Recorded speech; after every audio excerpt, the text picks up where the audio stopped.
ఇక్కడ షేక్పేట్ వినోబా నగర్ కాలనీలో పరిస్థితి ఏంటి? వినోగమాల పరిస్థితి అంటే మాకు వచ్చేది కేసీఆర్కే వస్తాం. ఎందుకు మాగంటి గోపినాథ్ సతీమణికి సునీతమ్మ గారికి వేస్తాం. ఎందుకంటే వాళ్ళ సార్ ఉన్నప్పుడు కూడా మాకు అన్ని పనులు మంచిగా చేసిండు. వాటర్ కానీ, డ్రైనేజ్ కానీ, రోడ్లు కానీ మాకు చేసిన పనులు ఆయన్నే. ఇంతకుముందు ఎవరు చేయలేదు. ఇప్పుడు వచ్చిర్రు కాంగ్రెస్ వాళ్ళు, మొన్న వచ్చారు గల్లీకి వచ్చిర్రు, రేపే వేస్తాం మాపే వేస్తాం అన్నారు. ఎట్లా వేస్తారు? వేయరు. మళ్ళీ వాళ్ళ తర్వాత పేపర్లు వేయించారు, నెల తర్వాత అన్నారు. అది గెలిస్తే కదా వచ్చేది, గెలిస్తే లేకపోతే మళ్ళీ రారు, వాళ్ళు వేయరు. అది నాకు అంటే కాంగ్రెస్ పార్టీ అధికారంలోకి వచ్చి 2 ఏళ్ళు అవుతుంది. ఏమైనా మంచి జరిగిందా మీకు ఇక్కడ?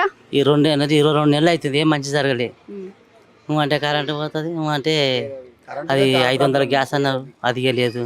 ఆడపిల్లకు స్కూటీ అన్నారు, అది ఇవ్వలేదు. 2500 అన్నారు మహిళలకి, ఫ్రీ బస్ అన్నారు. 2500, ముసలికి 4000 అన్నారు, 6000 ఇస్తున్నాడు. కేసీఆర్ 6000 ఇస్తాను, 4000 ఇస్తాను, కేసీఆర్ 6000 ఇస్తున్నాడు, ఇవ్వలేదు. మరి మాట ఇచ్చింది ఎందుకు? మంచిలోకి ఆశనే చెప్పింది మాట. ఉన్న కాడికి నిలబెట్టుకుంటే చాలు. ఒక బస్సు ఇస్తే బస్సు రోజు ఊరికి వెళ్తాం, మనం పని చేసుకుంటే వెళ్ళాలి కదా.